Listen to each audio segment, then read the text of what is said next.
Hello and good morning or good afternoon or good evening, wherever you are. Hello, dear friends. Just now I'm in France. It's a beautiful day, and it's also the full moon day of the Vesak month, the day we celebrate the Buddha's enlightenment and passing. And I thought to say a few words today about a couple of topics which somehow fit together, about mindfulness and about peace and the path of peace. First, about peace. It's a word that is often used in the Buddhist context and, of course, related to meditation as well. Let's look at the idea of shanti, peace, shiva in Tibetan. It means really being at peace with oneself and being at peace with the world. Much more than any sort of artificial state of peace. It's actually quite a dynamic and intelligent thing, and a state of peace, an artificial state of peace, can really be a sort of back room that you retreat into that may not necessarily have much clarity, wisdom and intelligence associated with it. As you know, the Buddha's teaching is not just one thing, it's many, many things, because people are so different and their needs are so different at different times in their lives. This is why the Buddha gave so many teachings. We don't need them all. As far as peace is concerned, for some people, the state of turmoil in one's own mind and the state of turmoil, suffering, inadequacy that we see in the world around us is so strong that one needs to pull away. These days, I think we'd probably say, I need to get my own head together. Sometimes there's just no choice than that. It's the best option, is to leave everything, to cut off so much, and to go into a place in oneself, and sometimes actually physically to some place where the circumstances are very conducive to settling for a long while, enough time to be able to sort out one's thoughts, one's feelings, to find some strength. So there is this path of peace, which is a path of withdrawal into a nurtured peace, helped by circumstances, that is taught by the Buddha, and it's a very, very valid Buddhist path. And certainly when people come to our monastery in Samiling, it will be one of the options to help them to follow. But it's not about that I want to talk today. It's about the wider vision of peace, which is being at peace with oneself and with everybody else. And the two things go hand in hand. The more you are okay with yourself, the more you'll be okay with everybody else. The word peace, the verb, is more of a verb than a noun. And it's defined by what it's not. It's peace as opposed to trouble. It's like calm water as opposed to troubled water. The troubles, well, the troubles always, it's about our mind.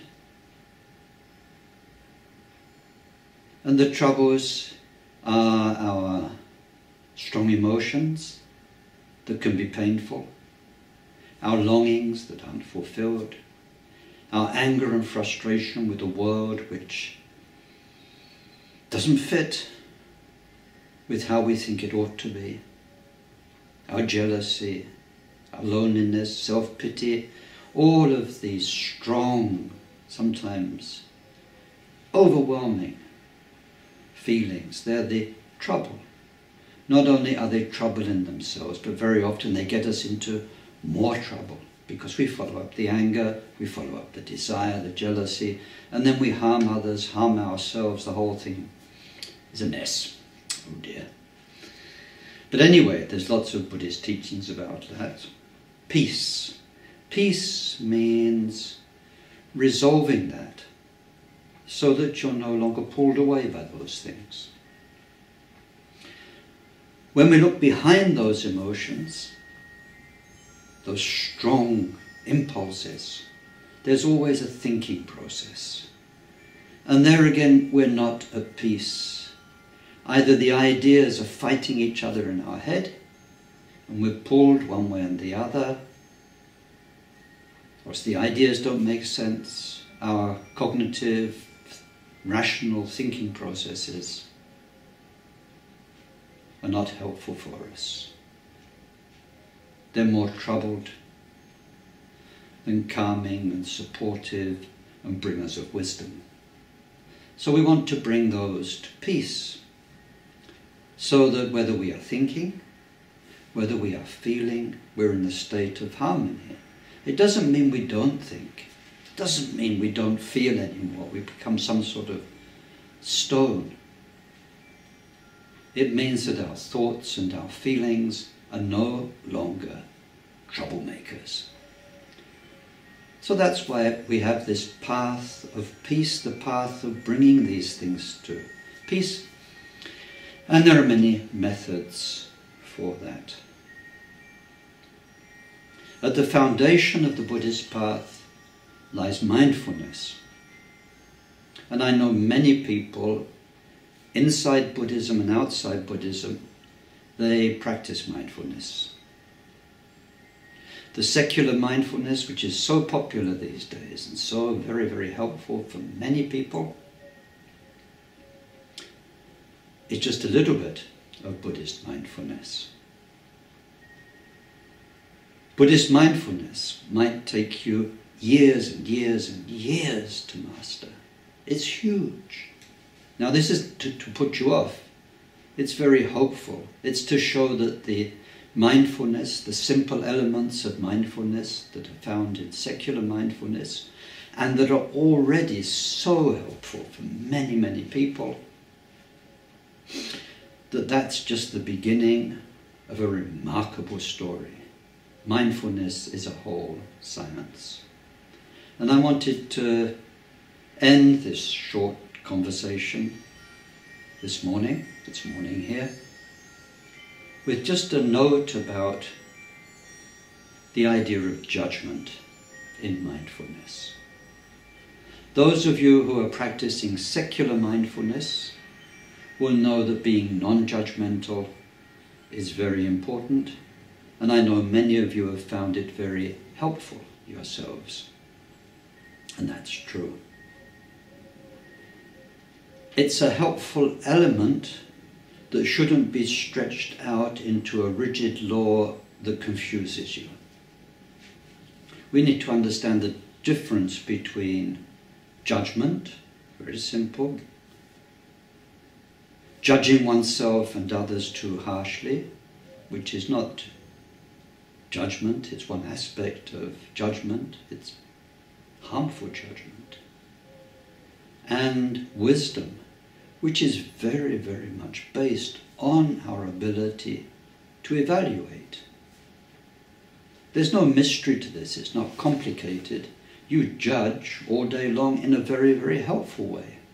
When you go to a restaurant to get food, you look at the menu, you judge what's on the menu, you judge your appetite, you judge what kind of weather it is, and you make a wise decision, let's hope, about what you're going to order.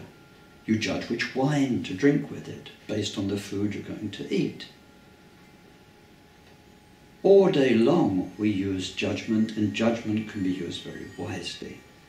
So what secular mindfulness very often points out is how we use judgment unwisely, how people torture themselves, are too hard on themselves, are too hard on others. And so it gives us mindfulness, meditation, gives us that space where we can just let those judgmental thoughts come and go, to review the sort of person we've become, to review the sort of judgments that we make. But it will be a mistake to go on from there and say, never judge anything. That would be to deny the intelligence, the wisdom that's possible for us. And that's the whole point of mindfulness, and why there's so much training that makes us mindful of our body, of our feelings, of our mind, of the whole interaction between you and I, oneself and the environment. It's a very long study so that we can start to understand our history, the way we've become such and such a person, with their views and with their reactions and all of that. And to go on from there to wisely choose. Choice, judgment, to choose the person we want to become, so that we can be at peace with ourselves, at peace with our family, and at peace with the world. We need to do this for our own well-being and for the well-being of everyone we meet. If you wait for your family to be how you want them to be better, you may wait a long time. If you wait for the world to be the place you want it to be, you may wait a long time. Of course, we do our best. We do our best to help others, be kind and wise. But the whole point is, where we can do something is in here, in our heart. To be at peace with ourselves, and the repercussions will be fantastic. Thank you for listening. I hope this is helpful for you. Thank you for giving me 10 minutes of your very precious life. I wish you peace. Thank you.